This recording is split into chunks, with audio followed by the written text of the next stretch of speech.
Bonjour à tous, on commence cette revue de presse du côté de l'Angleterre, où les Spurs se préparent à recevoir l'Ajax ce soir pour les demi-finales de Ligue des Champions. Et ce mardi matin, les tabloïds s'en donnent à cœur joie après les déclarations de l'entraîneur de Tottenham, Mauricio Pochettino. Ce dernier a avoué être en plein rêve avec les Spurs en Champions League.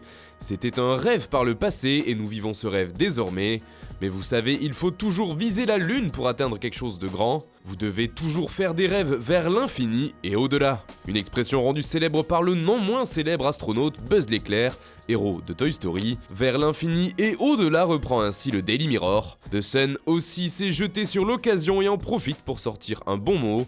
Joy Story titre le quotidien. Le Daily Express fait également sa couverture sur les aveux de Pochettino, mais révèle surtout une offensive du PSG en vue du prochain mercato. Le club français veut appâter des gros poissons cet été et d'après le journal anglais, le Paris Saint-Germain voudrait attirer David De Gea dans ses filets. Pour cela, il proposerait au gardien mancunien un très gros chèque, 90 millions de livres sur 4 ans, l'équivalent de 104 millions d'euros, soit environ 26 millions d'euros par saison, ce qui ferait de lui le deuxième salaire du club, derrière Neymar. Rien que ça. D'ailleurs, en parlant salaire et PSG, l'équipe révèle ce mardi celui de l'entraîneur des champions de France. Depuis sa prolongation le 28 mars dernier, Thomas Tuchel toucherait 7,5 millions d'euros bruts par an, selon le quotidien. Malgré cette revalorisation, le technicien allemand serait aujourd'hui fragilisé à cause de la mauvaise fin de saison du Paris Saint-Germain. Le Parisien aussi y va de ses révélations sur le club francilien. D'après le journal, le coup de gueule de Neymar après la finale de Coupe de France perdue viserait deux joueurs en particulier, Alphonse Areola, 26 ans, et Presnel Kimpembe, 23 ans.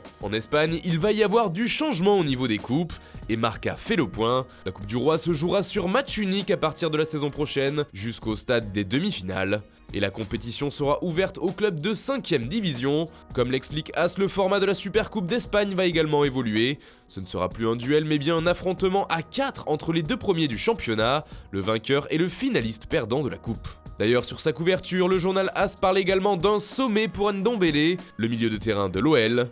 Il y a eu une réunion entre des dirigeants du Real Madrid et les agents du joueur, une information que vous révélez Foot Mercato jeudi dernier. D'après As, les exigences du club lyonnais pourraient être satisfaites avec une offre entre 70 et 80 millions d'euros.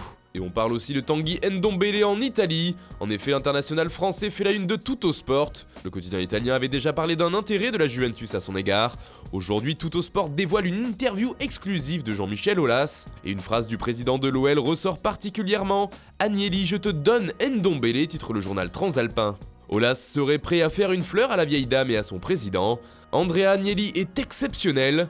À offre égale, mon as ira à la Juve, a déclaré le taulier de l'OL à la publication italienne. Toujours en Italie, l'Inter s'intéresserait de près à Moïse Kean. La révélation de cette deuxième partie de saison du côté de la Juventus ne laisserait pas indifférents les dirigeants nerazzurri d'après le Corriere dello Sport. En particulier Giuseppe Marotta, l'ancien directeur sportif de la Juve, qui exerce désormais la même fonction au sein du club milanais. Marotta a rencontré Raiola, explique le quotidien transalpin.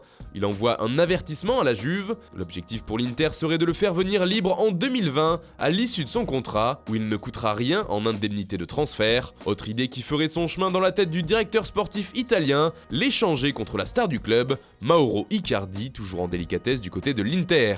Voilà, c'est tout pour ce matin, bonne journée à tous, on se retrouve très vite pour une nouvelle vidéo sur Foot Mercato.